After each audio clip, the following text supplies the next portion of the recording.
पुलवामा इथं दहशतवादी हल्ला करणाऱ्यांना खूप मोठी किंमत चुकवावी लागेल असा इशारा पंतप्रधान नरेंद्र मोदी यांनी दिला। त्यांनी खूप मोठी चूक केलेली आहे असंही नरेंद्र मोदी म्हणाले। जे गुन्हेगार आहेत त्यांना नक्की शिक्षा मिळेल असं नरेंद्र मोदींनी सांगितलंय। एकाही दहशतवाद्याला सोडलं जाणार नाही असं सांगतानाच सैन्य दलाला पूर्ण स्वातंत्र्य दिलं गेलेलं आहे अशीही माहिती त्यांनी दिली। पुलवामामध्ये भयानक दहशतवादाचा विद्रूप चेहरा दाखवणारा असा हल्ला झाला। 35हून अधिक जवान शहीद झाले, 20हून अधिक जण जखमी आहेत। त्या हल्ल्याबद्दल देशभरामध्ये संताप आहे। हल्ल्याचा निषेध केला जातोय। अनेकांच्या भावना तीव्र आहेत, त्या सगळ्या भावनांचा मी आदर करतो आणि दहशतवाद्यांना या हल्ल्याची नक्की किंमत चुकवावी लागेल असं पंतप्रधान नरेंद्र मोदी म्हणाले। दिल्ली ते वाराणसी असा प्रवास करणारी वंदे भारत या ट्रेनचं फ्लॅग ऑफ पंतप्रधान नरेंद्र मोदी यांनी केलं। नवी दिल्लीमध्ये हा कार्यक्रम काही वेळापूर्वीच झाला। त्यानंतर ही ट्रेन कशी असेल त्याची स्वतः पाहणी पंतप्रधान नरेंद्र मोदींनी केली आणि त्यानंतर या ट्रेनला हिरवा झेंडा दाखवला। आता वंदे भारत ही ट्रेन वाराणसीकडे निघालेली आहे। पण कालच्या दहशतवादी हल्ल्यामध्ये जे जवान शहीद झाले त्यांचं बलिदान व्यर्थ जाऊ देणार नाही असं नरेंद्र मोदी म्हणाले।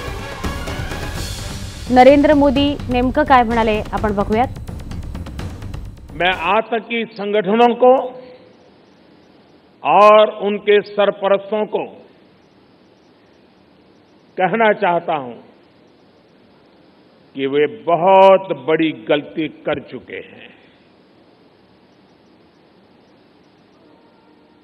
बहुत बड़ी कीमत उनको चुकानी पड़ेगी।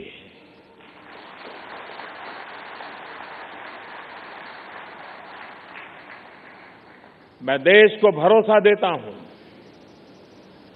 कि हमले के पीछे जो ताकतें हैं, इस हमले के पीछे जो भी गुनहगार हैं, उन्हें उनके किए की सजा अवश्य मिलेगी। पूरे विश्व में अलग थलग पड़ चुका हमारा पड़ोसी देश अगर ये समझता है कि जिस तरह के कृत्य वो कर रहा है, जिस तरह की साजिश रच रहा है, उससे भारत में अस्थिरता पैदा करने में सफल हो जाएगा, तो वो ख्वाब हमेशा हमेशा के लिए छोड़ दे। वो कभी ये नहीं कर पाएगा और न कभी ये होने वाला है।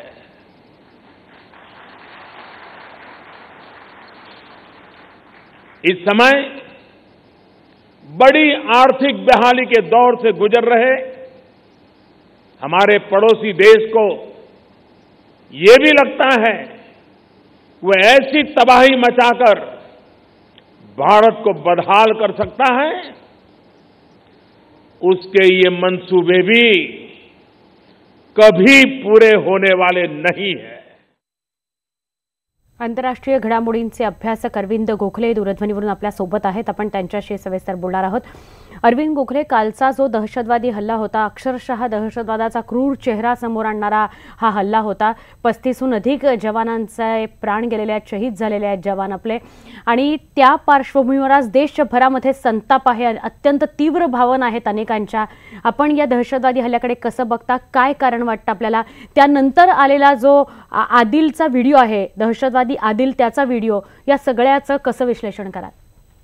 एक तर असं आहे की पाकिस्तानला या सगळ्या ह्याच्यातनं बाजूला पाडणं हा सगळ्यात महत्वाचा भाग आहे आणि पंतप्रधान नरेंद्र मोदी यांच्या भाषणात जो मुद्दा आलेला आहे तोच मुद्दा पुढे घेऊन जाऊन असं सांगता येईल की त्यांना त्या देशाला आपण मोस्ट फेवर्ड नेशनचा दर्जा म्हणजे अतिमर्जीतला देश असा जो दर्जा आपण दिलेला होता तो दर्जा आपण जर काढून घेणार असू तर ते योग्य पाऊल म्हणावं लागेल। कारण यापूर्वी अनेकदा भारताला असं सांगण्यात आलं होतं, आपल्या लोकांनी हे सांगितलं होतं की तुम्ही अतिमर्जीतला देश त्यांना दर्जा का देताय. तर त्याचा एक सद्भावनेचा भाग असा होता की दोन्ही देशांमधला व्यापार वाढावा आणि त्यांच्या दहशतवादावरती थोडासा चेक बसावा, थोडीशी मर्यादा घालून घेतली जावी, यासाठी तो मोस्ट फेवर्ड नेशनचा दर्जा आपण दिलेला होता आणि त्याप्रमाणे व्यापार चालू होता त्यांच्या बरोबरचा. त्यांच्या बरोबरचा व्यापार म्हणत असताना हा व्यापार काही फार मोठा नव्हता. त्यांना ज्या वेळेला सिमेंट, साखर, कांदे सुद्धा जी त्यांचा जो तुटवडा असेल तो तुटवडा भरून काढण्यासाठी आपण या गोष्टींचा उपयोग करत होतो आणि ते त्यांच्याकडे निर्यात त्याची करत होतो. त्याचा पाकिस्ताननं फायदा घेतलाच नाही. म्हणजे पाकिस्तानच्या काही गोष्टी आपल्याकडे येतील आणि त्या दोघांनाही फायदा होईल असं काही त्यांनी केलं नाही. इनफॅक्ट मोस्ट फेवर्ड नेशनचा दर्जा आपण त्यांना दिला, पण त्यांनी आपल्याला दिला नाही हे लक्षात घ्या. दरवेळेला ते सांगतात की संबंध सुधारले आणि काश्मीरमधली परिस्थिती सुधारली की आम्ही हा मोस्ट फेवर्ड नेशनचा दर्जा त्या भारताला देऊ, पण तसं कधी घडलेलं नाही. म्हणजे अरविंद सर, आपल्याला असं म्हणायचंय की आता इनफ इज इनफ इतकी वेळ आलेली आहे. That's far no further. आणि याच्या पुढे जे काही कराल ते ऑन टर्म्स अँड कंडिशन्स करावं लागेल आणि तुम्हाला आमच्या टेबलावरती येऊन बसावं लागेल, बोलावं लागेल आणि पहिल्यांदा दहशतवादाला आवर घालावं लागेल, तर या पुढल्या गोष्टी होऊ शकतील, नाही तर नाही. अगदी.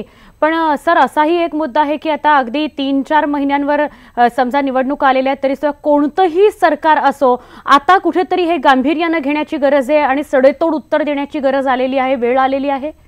अगदी. आता सडेतोड उत्तर म्हणजे कालपासून मी जी चर्चा ऐकतोय त्याच्यामध्ये लोकांना साधारणपणे असं वाटतं की पाकिस्तान नष्ट केलं की सगळे प्रश्न सुटतील, पण तसं होत नाही. पाकिस्तान नष्ट करणं इतकंही सोपं नाहीये. चीन सारखी बलाढ्य शक्ती त्यांच्या पाठीशी आहे आणि मुळात मौलाना मसूद अझहर हा जो जैश मोहम्मदचा करता करविता आहे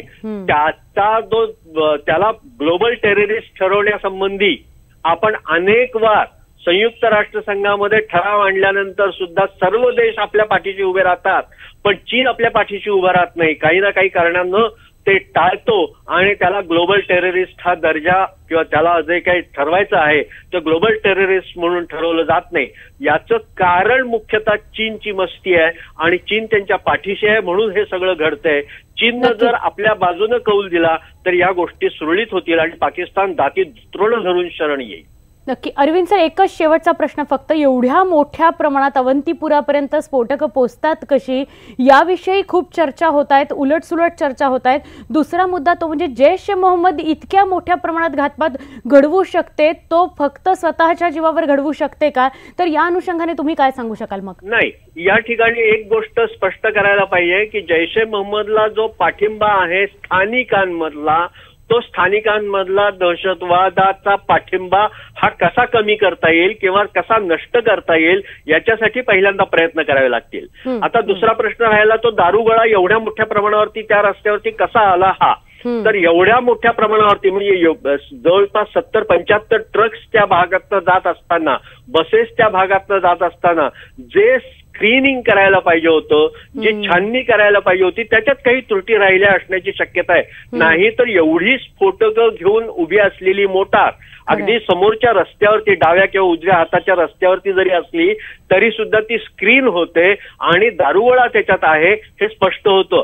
अशा मोटारींच्या ताफ्यामध्ये ती मोटार घुसते आणि धडकते आणि हा स्फोट घडवून आणते.